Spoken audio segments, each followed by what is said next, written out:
всегда приятная компания. Доброго времени суток! Вы слушаете радио «Вместе». В эфире программа «Таро. Ключ к тайнам мира». И с вами я, автор и ведущая Наталья Дижур, таролог, создатель трансформационных игр с Таро, руководитель Международного центра эзотерических игровых технологий New Aeon, соорганизатор Международной ассамблеи «Культура Таро» в Израиле. Если вы нас слушаете 17 февраля 2021 года, то это прямой эфир, а значит, вы можете принять участие и задавать вопросы.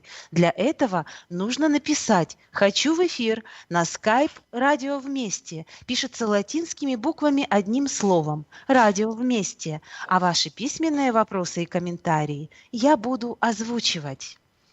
«Разговоры у камина» – так называется новый цикл программ. И каждую среду вечером мы с вами, дорогие друзья, беседуем с одним из мастеров Таро. Гость рассказывает о себе, делится опытом, авторскими проектами и уникальными методиками, а также, если нам повезет, а нам везет, открывает свои сокровенные тайны и секреты мастерства. Итак, мы сжигаем камин. Устраивайтесь поудобнее в креслах. Сегодня мы поговорим о том, как карты Таро могут помочь в исследовании белых пятен истории и расследовании громких криминальных дел. С радостью представляю вам гостя программы. Александр Гулый, Москва, Россия.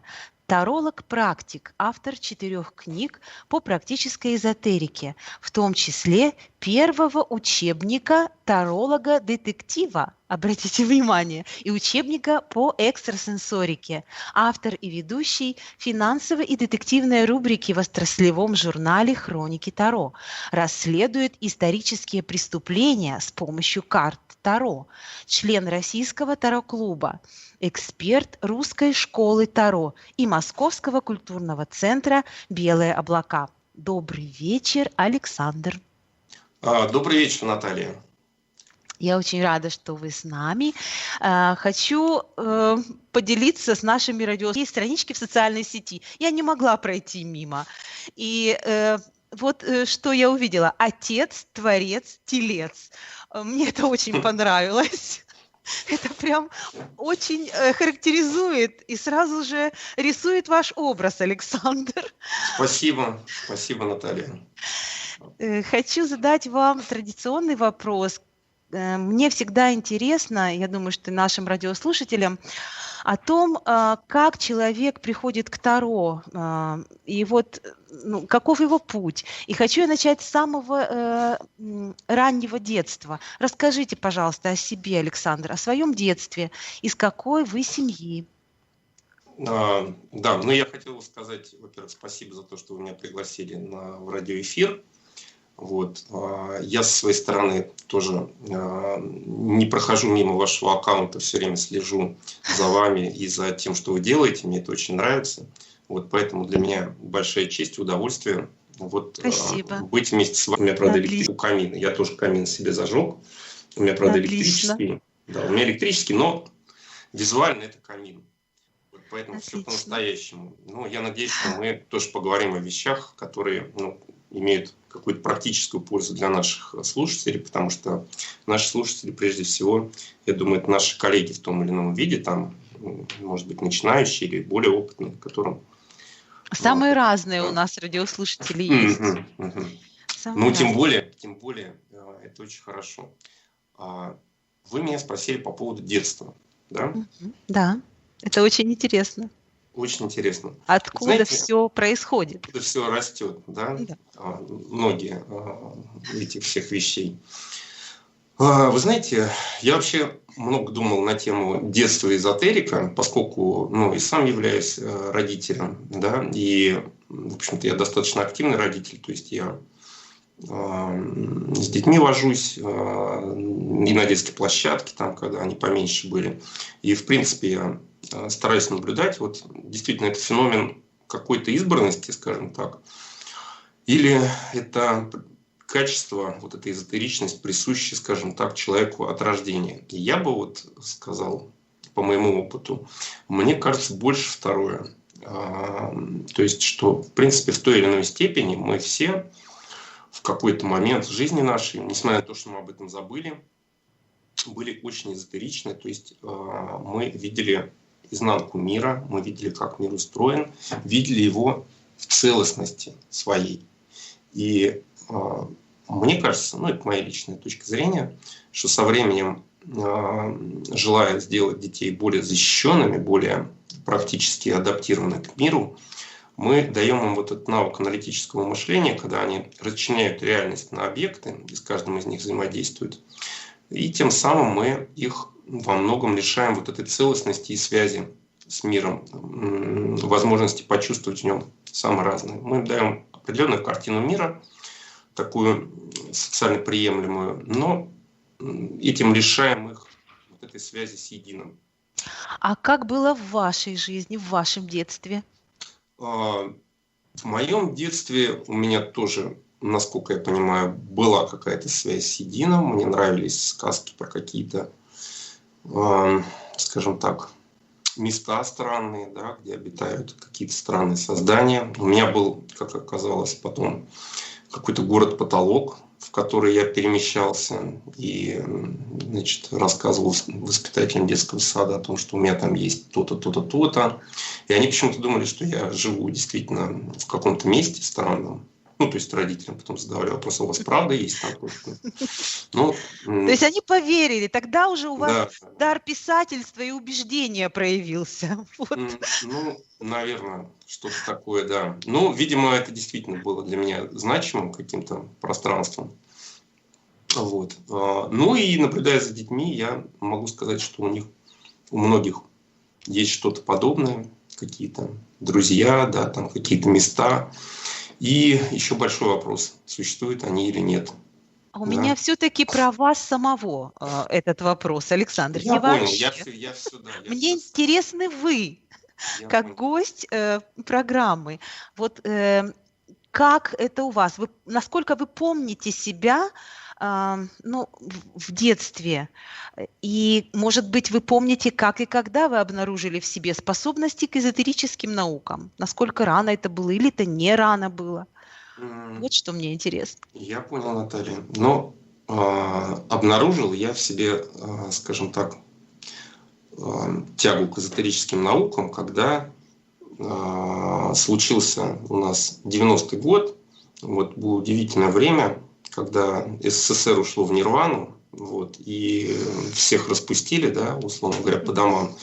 И каждый стал себе искать свой такой новый дом, скажем так, и идти в какое-то свое будущее. Я тогда был в 9 или 10 классе.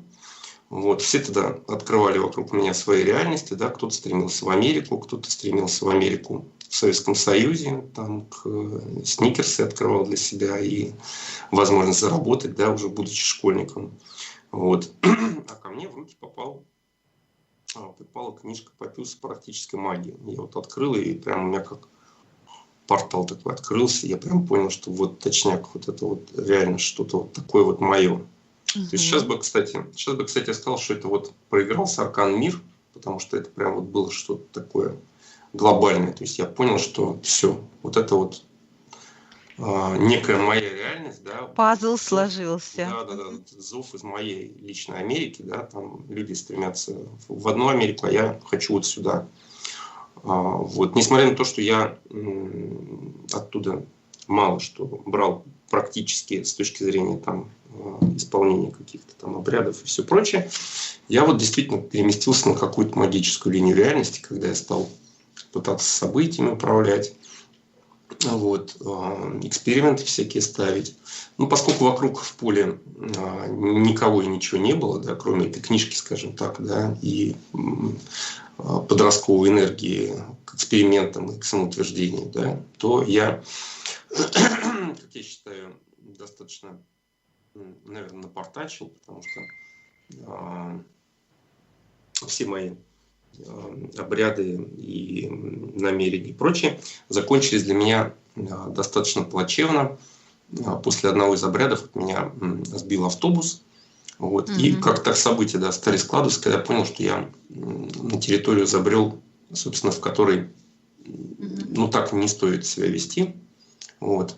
И вот если представить, да, школьника, который только что, допустим, носил пионерский галстук, да, вчера, сегодня он попал в Америку, да, а завтра его уже оттуда депортировали, ну вот это можно понять, аналог, да, что я испытал. У вас таки что-то связано с Америкой, и она уже Нет, звучит раз пятый или да, шестой вы знаете, в нашем разговоре. у меня с Америкой ничего не связано. Я просто в один прекрасный момент осознал, что для жителей вот советского пространства Америка была не столько вот страной конкретной, да, где-то там за рубежом, сколько неким вот таким вот метафизическим измерением реализации, скажем так.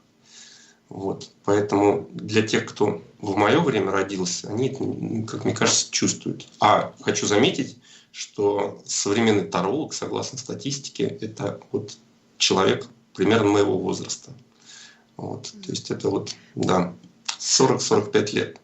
А у меня вопрос, насколько я понимаю, был опыт такой, как вы нам рассказали, не совсем с вашей точки зрения удачный, но я так поняла, что способности развивались параллельно с тем, как вы получали формальное образование. Я знаю, что вы очень интересную профессию выбрали себе. Расскажите про это, как это вот параллельно шло и, возможно, уже когда это объединилось, ваш эзотерический подход и формальный. Ну, вы знаете, вот я так понял, что несмотря на то, что я поставил крест, да, в свое время на практической эзотерике по причинам страха, ужаса и самовыживания такого, вот я все равно пытался это как-то, наверное, сублимировать, потому что, ну и так оно складывалось, что меня темы эти не отпускали. То есть оказалось, что я защищал диссертацию, оказалось, что по теме православной духовности, да, она у меня была связана там с отражением в литературе. То есть мне пришлось изучить, да, я, в принципе, с большим удовольствием изучил периодику там позапрошлого века, связанную с духовной проблематикой. Вот. Потом мне попалась в руки книга Виктора Пелевина «Чапаев и пустота», и потом «Generation P». Вот. Я к тому времени восточной философией увлекался. Вот. И вот когда я Generation P взял в руки, я понял, что, когда прочел, я понял, что вот реально я хочу быть копирайтером, потому что вот это реально вот самая эзотеричная профессия, которая только может быть. То есть создание миров современных, да, брендов, именно с точки зрения вот создания мира, вселенной, такой коммерческой. К тому времени я был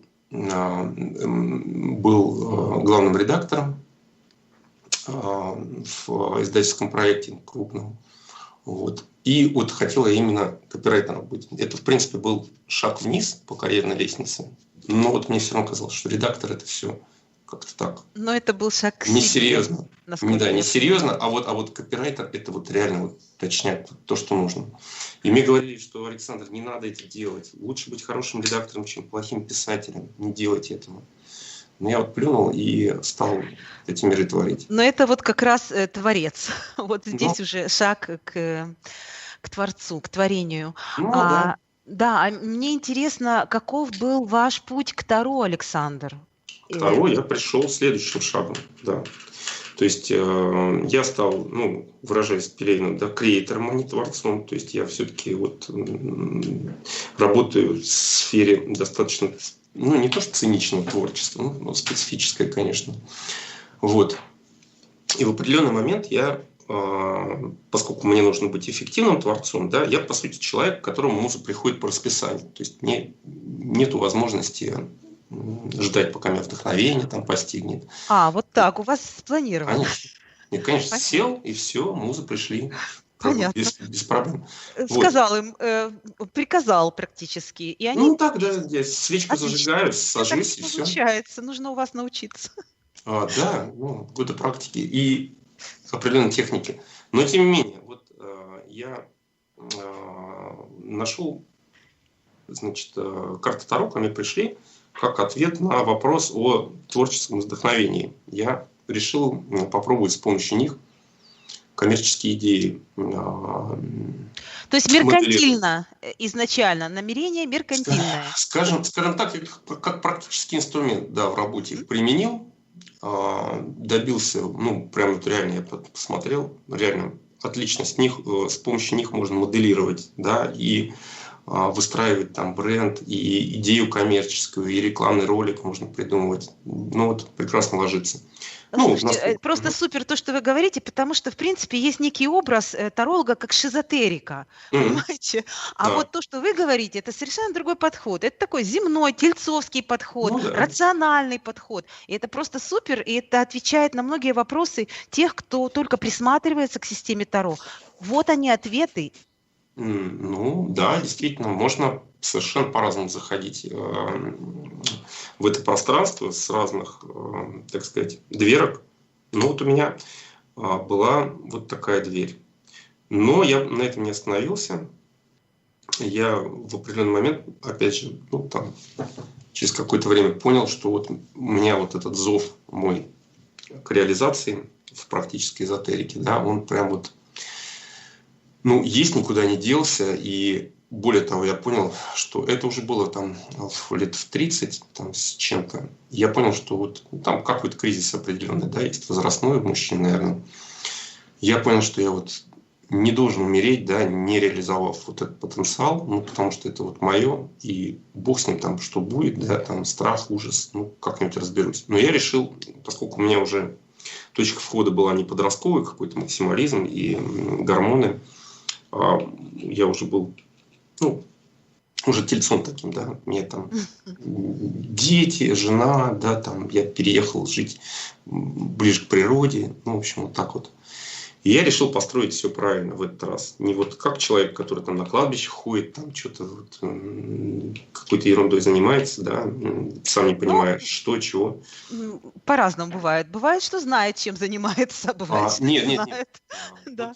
Вот можно, конечно, ходить, когда знаешь, чем занимаешься, и когда в голове все вот четко, да, по полочкам. А вот когда человек просто начинает творить, да, вот это, кстати, вот такой вот формат аркана маг, да, когда он берет и начинает просто сделать, хотел грозу, получил козу, да, вот с реальностью начинает вытворять всякие штуки. Иногда это хорошо, и собственно, это и есть творчество, но иногда он может получить и по башке за это. Я решил не получать по башке, поэтому я выстроил себе прям на несколько лет такой вот план. Думаю, сейчас вот мантику изучу, потом с экстрасенсорикой разберусь, а потом с магией пойду, значит, работать. И вот я пошел сразу, значит, выбрал преподавателя себе, школу, стабильно прошел долгие курсы, коучинг, все, в общем, матчасть. На этой почве, да, там пошел работать в белые облака, потому что я посчитал, что человек, который занимается как практик, да, он должен иметь опыт именно не дистанционного какого-то общения, а вот вживую с клиентом. Для тех, кто не знает, о чем вы, там просто есть возможность консультировать, да, вживую. По сути, да. Не все же знают. У нас не только Россия здесь слушает нас. Спасибо. Вот. И, соответственно, я постарался все сделать правильно, последовательно, системно. И потом через какое-то время я стал понимать, что я могу не только работать с Таро для творчества, но и творчество интегрировать в Таро. Для меня это было каким-то таким тоже открытием. Открытием это стало, когда я понял, что творческие техники, которыми я владею как специалист по придумыванию различного рода там идей коммерческих и рекламы, они работают, во-первых, они работают по тому же принципу, как первые арканы Таро, да, показывают процесс создания, то есть когда маг, грубо говоря, оплодотворяет жрицу, да, в императрице создается что-то, приобретает форму в императоре. Вот этот процесс вынашивания и творения, да, он совершенно идентичен тому, что происходит в креативном мире. Но в креативном мире техники, которые позволяют работать с идеями, они достаточно выстроены технично. А в эзотерическом мире это является более таким сакральным, да, личным, экзистенциальным. Вот этот опыт, как можно выловить идею из пространства, как определить экстрасенсорно что-то. Вот. И у меня достаточно, как мне кажется, получилось создать методику, по которой можно с помощью креативных техник работать с экстрасенсорным восприятием. Буквально через несколько минут мы пройдем туда, а пока что мне хочется задать еще вам вопрос про хорошо. ваши рабочие колоды, Александр. Нам всегда интересно, с какими колодами работают мастера. Вот ваши колоды какие? Может быть, менялась любимая колода в начале и сейчас? Или одна и та же, или несколько? Вот про это расскажите. Я работаю с классическим вейтом, он у меня базовой колодой является. Вот. А сейчас вообще вот у меня такой чемоданчик, я прихожу на консультации, да, сажусь, у меня там лежит как арсенал, да, боевой, лежит там колода вейта, лежит Ленорман, оракул, и лежит моя авторская там колода китайских стратегем. Она пока нарисована от руки, мы работаем вот с издательством «Силуэт», ну, достаточно там долго над ней, скажем так, у нас проект совместный, сейчас просто, ну, не привязан к времени, как бы спокойно прорабатываем. Вот, я надеюсь, что он реализуется, но пока я работаю с от руки нарисованной такой колодой, которая показывает именно стратегии такие военные.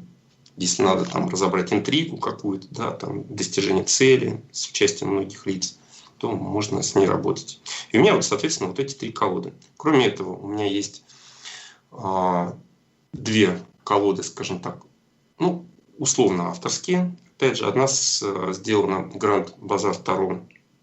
Это финансовая колода, сделана по моей книжке «Как заарканить деньги. Таро и метафизика богатства».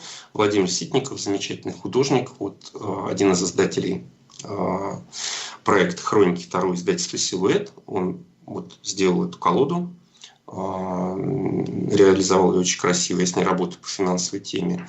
И также у меня есть авторская колода по сериалу «Твин Пикс». Ну, просто потому что я его очень люблю, и я решил себе сделать подарок и сделать себе колоду. Вот, по ней. Очень интересно. Очень интересно. Необычные колоды ваши. Ну да, ну на самом деле у меня вот сейчас вот ящики, они будут доставать, чтобы грохать, да, и лишние звуки. Ну, колод у меня много. Просто есть рабочие колоды. Ну, нам интересны рабочие, да. Да. Рабочие. Мне нравится работать с 3 колодами Вейта. Знаете, вот есть колода до, колода после, New Vision. И вот с ними очень интересно работать, когда их несколько, просто в зависимости от позиции в раскладе, которая привязана либо к будущему, да, либо к последствиям, что было, я вытаскиваю в зависимости от этого карты из разных колод. И они очень замечательно вместе, да, показывают. Особенно удивительно, когда один и тот же аркан, да, прям высвечивается с разных сторон. Когда я не могу не спросить у вас, Александр, какова ваша миссия, как вы сами себе ее определяете и каким арканом Таро вы можете определить свое предназначение в этой жизни. Наталья, я вот без подготовки, да, вот экспромтом. Я что хочу сказать. Вот я на миссию смотрю немножко, скажем так, стараюсь многогранно смотреть. Есть вот миссия, нам это как раз и интересно. Да. Есть миссия у личности, она зависит от контекста, так сказать. А мы все находимся в разных контекстах в жизни. У нас есть семьи, да, где мы выполняем определенные миссии. В роду, скажем так, да. То есть у меня, я чувствую, например, свою миссию для своего рода, да, и для тех людей, которых там со мной находятся. Это одна миссия. Я вас поняла. Но вы сказали, что у вас как раз путь, вот когда вы пошли работать копирайтером, это было невыгодно, да? Но вы пошли к себе. Вот в этом плане, в плане реализации ваша миссия, вот это больше тут интересует. Ну, у меня есть предположение, ну и по картам о том, что мне надо проработать в себе. То есть моя миссия находится, скажем так, за пределами моих сейчас возможностей моей личности. Это как бы Аркан заброс. Таро тогда. Тогда Аркан Таро нам. Запрос на проработку, связанный там с рыцарем мечей, с мечевыми вопросами, с королем мечей. Такие мужские вещи, скажем так, они относятся к, скажем так, личностному развитию мужчин, я бы так сказал, да, мы сейчас условно скажем. Ну и поскольку воздух, интеллект, да. Ну, короче, тут работать, я стараюсь по возможности. Ну, это долгая дорога, да. Чем он закончит, там посмотрим. Вот. Что касается пространства Таро, да, здесь я могу сказать, что у меня тоже, наверное, есть свои миссионные вещи, потому что я стараюсь выводить Таро за границы привычных схем, стараюсь давать некие лайфхаки, которые позволяют уверенно себя чувствовать, оставаясь гибким. То есть использовать, скажем так, креативный такой хаос, да, для создания порядка. Я такой менеджер хаоса. Ой, так. Вот очень интересно использовать хаос для создания порядка. Это просто такая цитата. Ну, специфически. Мне она очень понравилась. Это вот специфически. Есть порядок, да, и есть сменяющий его хаос. Но есть тот хаос, который мы вводим в хаос, да, мы его организуем, этот хаос, и он позволяет человеку, пользуясь инструментами хаоса, создавать порядок. Это вот, очень специфичная такая вещь. Это вот как раз работа с вот этим креативным пространством, да, с пространством возможностей, вариантов, комбинаций, да, там, интеграций и всего прочего. Это такая вот подвижная среда, которую, надо просто позволить хаосу, да, стать силой для того, чтобы почувствовать себя уверенно и почувствовать и границы, поле возможностей, решение задач. То есть хаос и порядок — это не антагонисты в известном смысле. Просто работать с ними надо умело, ставить цели.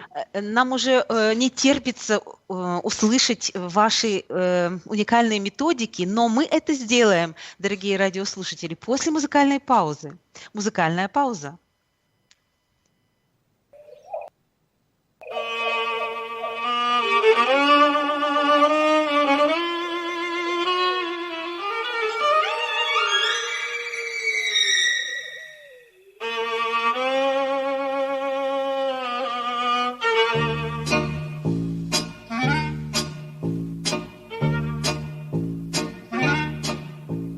Говорят, мы пяки-буки, как выносит нас земля.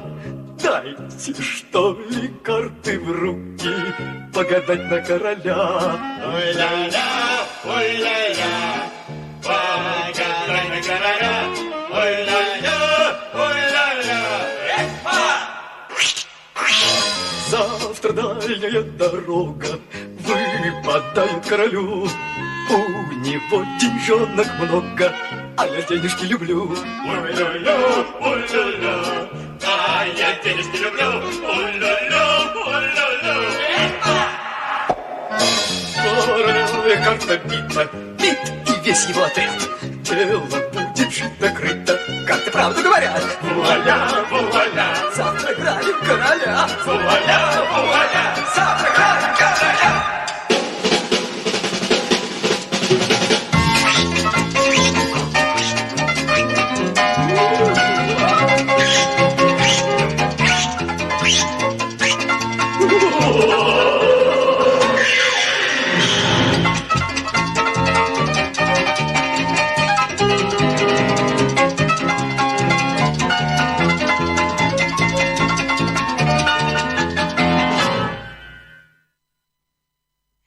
Вы на радио «Вместе». В эфире программа «Таро. Ключ к тайнам мира». Сегодня 17 февраля 2021 года. Прямой эфир. Вы можете задать свой вопрос в прямом эфире. Для этого нужно написать «Хочу в эфир» на skype «Радио Вместе». Пишется латинскими буквами, одним словом «Радио Вместе». Мы находимся у камина и ведем неспешную беседу с гостем программы Александром Гулым о исследовании белых пятен истории и расследовании громких криминальных дел. Ну вот, наконец-то я потираю руки, Александр. Мы переходим, с моей точки зрения, к самому интересному. И я хочу попросить вас, Александр, рассказать о своих авторских методиках, о вашем подходе к расследованию с помощью Таро. И попросить рассказать, о каких именно расследованиях, вот какие расследования вы проводили уже. Хорошо, сейчас постараюсь сжато об этом рассказать. Вы знаете, вот то, что касается вообще, вот расследование – это такая тема, которая, как мне кажется, интересна не только любителям детективного жанра, но и всем тарологам, потому что очень много ситуаций, с которыми приходят к нам клиенты, связанные с белыми пятнами и с вот такими, скажем так, пустотами, да, информационными, которые непонятно, чем заполнить. К нам приходят часто с подозрениями в измене, с различного рода интригами на работе. И в этой ситуации нам часто либо дают неверные сведения, либо сознательно обманывают, скрывая свою роль, да, какую-то неблагонадежную, либо просто не знают, что там происходит, но проецируют на нас свои какие-то подозрения, страхи. В результате мы оказываемся в роли, по сути, вот такого следователя, который приходит на место преступления и не понимает, что творится. Это очень сложно работать, когда нам не получается наложить на карты, да, какую-либо первичную информацию. Это как пазл. Вот, нам клиент показывает картинку, да, мы высыпаем, грубо говоря, пазл, и примерно по картинке, которую нам рисует клиент, он говорит: у меня вот брак, у меня муж есть, у нас с мужем не очень хорошо, вот может быть любовница у него есть. Когда здесь более-менее еще картинка совпадает, да, мы можем этот пазл разложить и примерно сказать вот эти пазлинки, которые он не знает, какие они. Но бывает, что просто несовпадение, как будто картинка одна, а пазлины из другой коробочки. Вот. И в этом случае часто я и мои коллеги, насколько я с ними общаюсь, мы округляем значения, либо назначаем карты тем значениям, которые нам более привычны. Там императрица, у кого-то женщина, у кого-то бизнес. Вот. Ищем, так сказать, как это принято, к сожалению, и в среде следователей, у которых нет времени разбираться, ищем козла отпущения такого. Да? Наиболее политкорректную какую-то версию выстраиваем и отправляем клиента. И это не очень хорошо выглядит и, в принципе, не очень профессионально. Мне все время хотелось как-то более глубоко в карты залезать, да, и пытаться даже в ситуации, когда нам клиент не говорит ничего толкового, когда ничего не понятно, все равно из карт информацию выуживать. Я обратил внимание, что как в творческих техниках, так и в других разных интеллектуальных, мы можем к информации с самого разного боку подходить.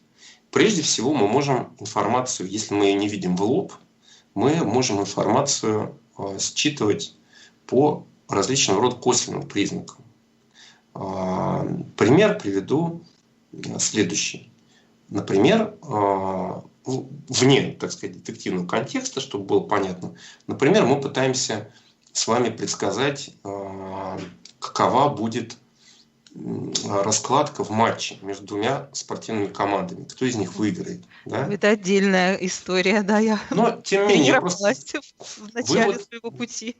Вот, вы тренировались. Я вот, честно сказать, напрямую, вот честно вам скажу, напрямую я по картам не могу прочитать, кто выиграет. Потому что конечная картина, да, какой будет результат у той и той команды, вот она нечеткая. Бывает, что обе команды выглядят достаточно мощными, да, там и победа чувствуется и там, или не там, не там. Нет такого четкого маркера. Но мы можем зайти с другой стороны и посмотреть глазами болельщиков, которые потом, в будущем, да, оценивают для себя результаты матча с точки зрения результата своей команды. И вот посмотрев на их эмоциональный фон, посмотреть на их чувства, да, на их восприятие, мы их глазами гораздо лучше видим картину и гораздо более четче, чем когда мы задаем напрямую. Вот такие повороты, да, позволяют нам уловить информацию, которую напрямую мы не видим. Опять же, у нас часто в ситуациях сложных нету просто опыта, чтобы эти ситуации узнать в картах. Мы же, я не знаю, как вы, вот я... Вот мне не очень импонирует обобщение, потому что все мы разные, слушают нас тоже совершенно разные люди, и слушают мастера очень опытные. И вот я бы тут не обобщала как-то. Нет, ни в коем случае, ни в коем Мы же, случае не у обобщаю. каждого разный подход. Вот я так понимаю, что вам это, вам это подходит, вам это удобно. Возможно, большому количеству людей это также подойдет, как и вам. Но не обязательно, что это всем подойдет, правильно? Безусловно. И не у всех не считывается, да, допустим. Вот тут мне... Хорошо, чуть-чуть- давайте скажем так. Я опираюсь не только на свое какое-то мнение, да, и обобщаю. Я опираюсь и на общение с коллегами. Хорошо. Статистически у вас, да, подкреплено? У меня есть статистические, есть, Окей. есть определенные статьи, в том числе выходят на различного рода темы, также связанные, например, с тем, что там спортом. Вот тоже тарологи своим мнением делятся. Вот. Давайте тогда аккуратно скажем, что многие тарологи... Да, мне вот так больше нравится. Хорошо. Нет, безусловно. Опять же, смотрите, у меня есть определенный свой уровень, да, там, работы с картами. Есть люди, которые намного выше меня по работе с картами. Есть люди, у которых... Да, все честно. да. Вот что нам нужно. Чтобы У все было которых это- прозрачно и честно. Да, но давайте скажем так, хорошо при всем при том иметь дополнительные инструменты, которые позволяют Да, либо скрывать согласна. информацию, Согласна. которую мы не видим, либо использованы быть как альтернативный источник информации. Мне эта тема близка, и я считаю, что эти вещи полезны. Давайте их назовем просто полезными для Давайте. тарологического сообщества. Вот. Расскажите. Расскажите, время просто неумолимо утекает. Я понял, хорошо. Но то же самое с точки зрения, например, с точки зрения расследований, да, мы можем смотреть на ситуации, которые в картах мы не понимаем, не можем их узнать, потому что у нас опыта нету, мы не сталкивались с такими ситуациями. И для нас карты не связываются никак, мы их не можем наложить на свой опыт. Мы можем смотреть разными субъектами восприятия. То есть мы можем посмотреть на ситуацию с точки зрения не только ее участников, но подставить любое зеркало, знакомое нам, да, любого человека с неким пристрастным взглядом, чтобы он, посмотрев его глазами, например, понимаете, мы можем на ситуацию, например... Я очень хорошо понимаю, это экстрасенсорные вещи, которые Нет, тоже... не экстрасенсорные На самом вещи. деле можно посмотреть глазами другого человека. Нет, Можно для этого карты использовать, можно не использовать. Да, конечно. Но мы сейчас говорим про работу с картами, да? Да. И мы говорим о том, что ситуацию или человека, да, которого мы пытаемся расшифровать по картам, и мы не видим, у нас это слепое пятно, мы не понимаем ничего. Если мы не видим напрямую, мы можем подставить любое зеркало чужого восприятия, которое нам понятно. Условно говоря, у вас есть, например, у меня есть мой учитель, психология которого мне понятна, взгляд на мир которого понятен, я понимаю его образ мышления. Я не вижу ситуацию, но я могу спросить у карт, как бы Да, это описал, понятно. Это понятно. как бы описал мой учитель, или я могу поставить придворную карту любую и сказать, как король посохов посмотрит на эту ситуацию, как он бы ее увидел. Мгм. Я могу взять, не знаю, у любого картонного персонажа, да, из литературы и сказать, как Остап Бендер бы описал мне эту ситуацию. Вот. То есть мы расширяем поле Но как возможностей. это может помочь в конкретной истории? Вот что интересно. А в конкретной истории это Мгм. может помочь тем, что мы, понимая психологию человека, видим, какое место это событие занимает в его мире. И через понимание, какое место это событие занимает в его мире, мы можем назвать это. Можно пример, Александр? Пример. Хорошо, пример. Допустим, я сейчас не с картами, да, просто вот представим умозрительно, да, чтобы картинку мы представляли. Если мы понимаем, что для богомольной старушки она увидела, допустим, человека, который ей напомнил монаха, а подростку привиделся человек, он увидел на месте преступления человека, который выглядит как джедай, то мы можем предположить по этим двум характеристикам, что человек был в одежде, предположительно похожей на человека в капюшоне. Мгм. Я- Да, все понятно, да, спасибо.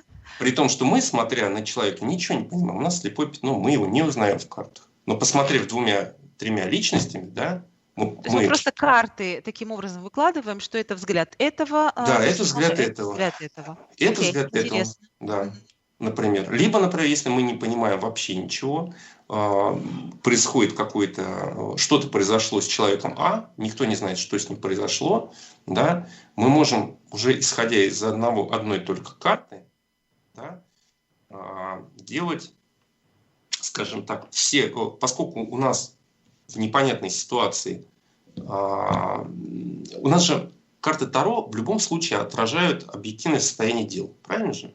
То есть есть ситуация с человеком, мы вытянули карту, да, и эта карта отражает то, что произошло, правильно же? Ну вот, как вы Но считаете? если мы так спросим, то да, конечно. Да.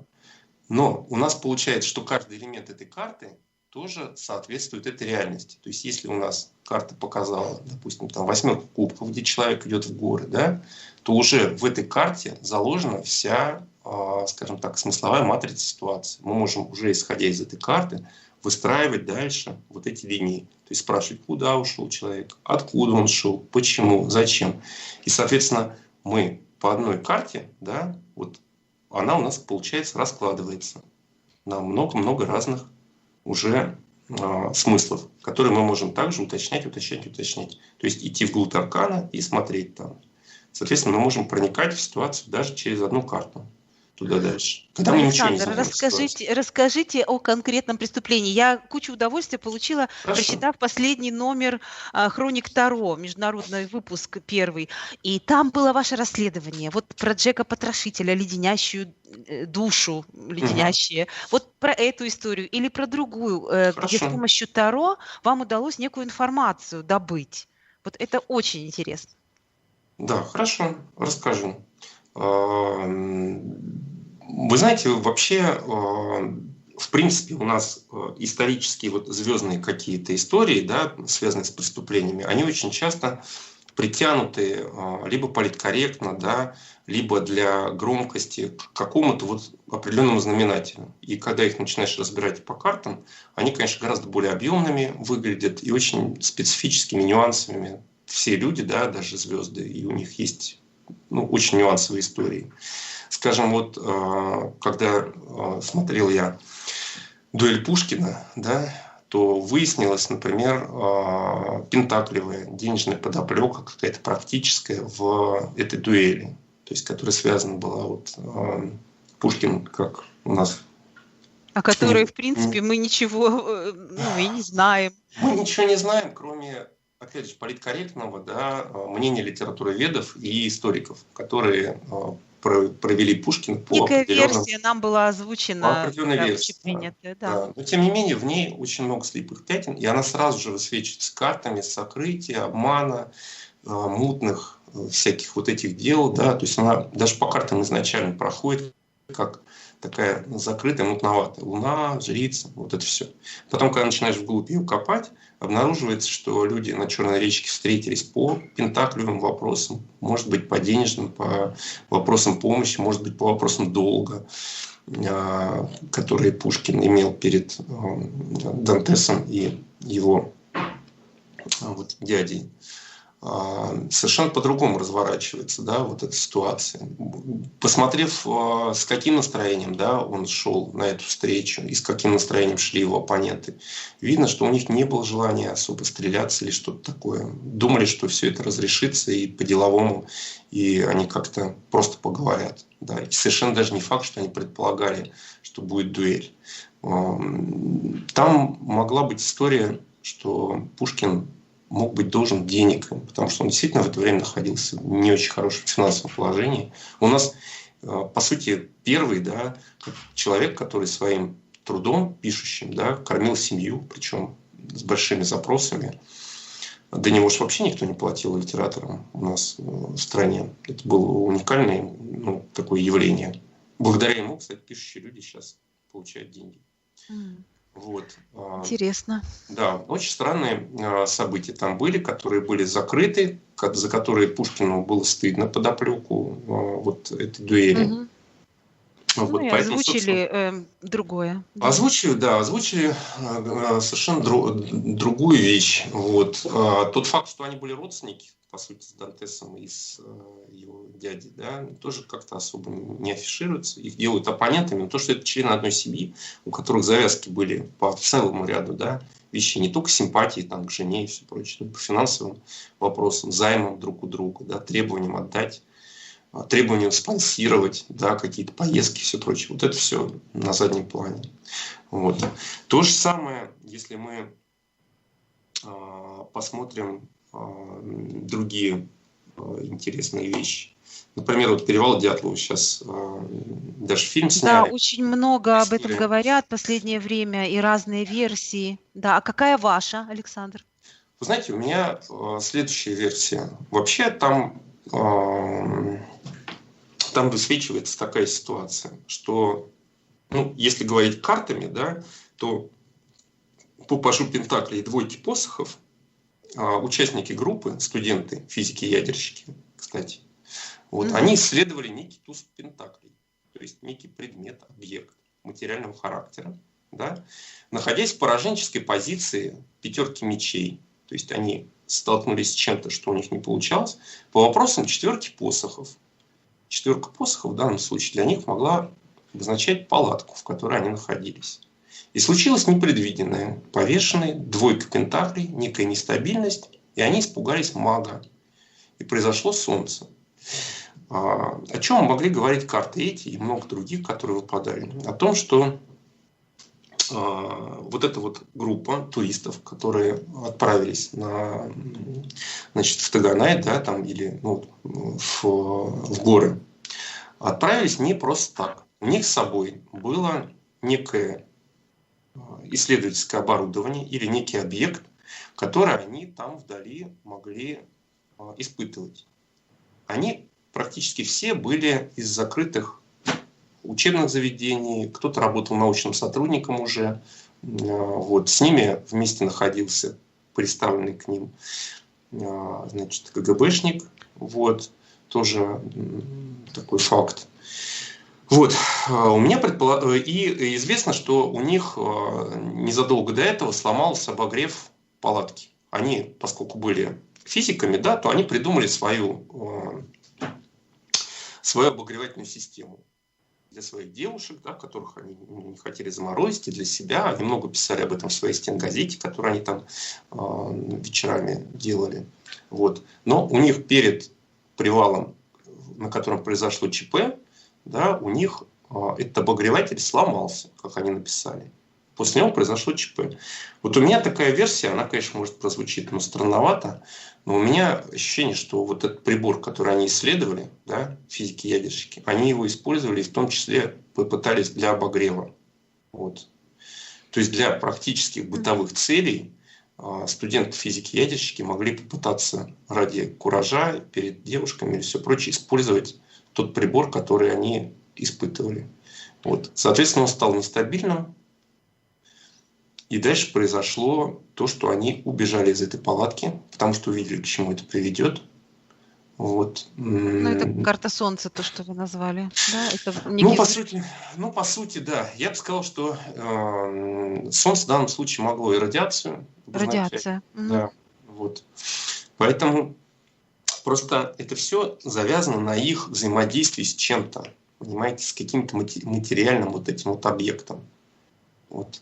Ну, по тузу Пентаклей, которые вы... Да, да. Ну и по другим картам. То есть вот видно, что они ломанулись туда, да, там, то есть не лавина, да, какая-то, не вот что-то такое, не люди, которые к ним пришли, якобы, да, там какие-то там преступники, да, не инопланетяне, ничего. Вот они с чем-то взаимодействовали, и это что-то послужило вот импульсом к тому, что они увидели в этом катастрофу и убежали.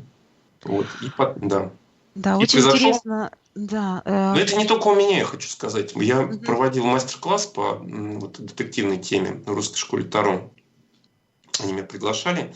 Вот. И я им предложил вытащить каждому тоже Мгм. расклад сделать на тот же перевал Дятлова, да, и говорю, вот давайте посмотрим, у кого. То есть вы собрали еще информацию дополнительно к тому, что у вас было? Да, 5 человек, вот они сидят там или сколько-то, да, и они все вытащили, и у них очень схожие карты оказались тоже такого плана. И солнце у многих легло вот, на определенной позиции.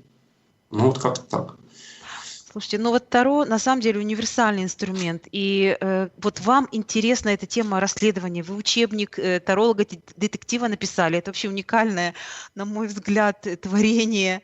Да, вот мужчина, который интересуется расследованиями, и Таро в ваших руках отвечает вам, оно дает вам информацию. То есть на самом деле нет никаких ограничений. Все, что нам интересно, каждому из нас, Таро нам поможет и информацию найти, и реализоваться, и сотворить что-то. Вообще это, конечно, очень интересно, что в нашей жизни Таро случилось. Да, и это очень многогранный инструмент, который имеет большой потенциал, мне кажется, для самого разного применения. А есть ли какая-то еще версия у вас по перевалу Дятлова, она отличается от общепринятой? Есть ли еще что-то парадоксальное в вашем опыте, что вот было озвучено одно, а вы нашли что-то еще там? Вот кроме дуэли Пушкина, то, что вы нам рассказали. Ну, могу что сказать из таких вот. Мне показалось любопытным, что в «Титанике», да, я смотрел «Гибель Титаника», там очень любопытно прошла версия, которая выпущен был такой бестселлер, назывался «Титаник. Заговор». Он такой у нас, не озвучивался. Странные дядечки написали, или один, написали, что была подмена корабля. То есть там было сделано 2 корабля, «Титаник» и «Олимпик». Они были практически идентичные.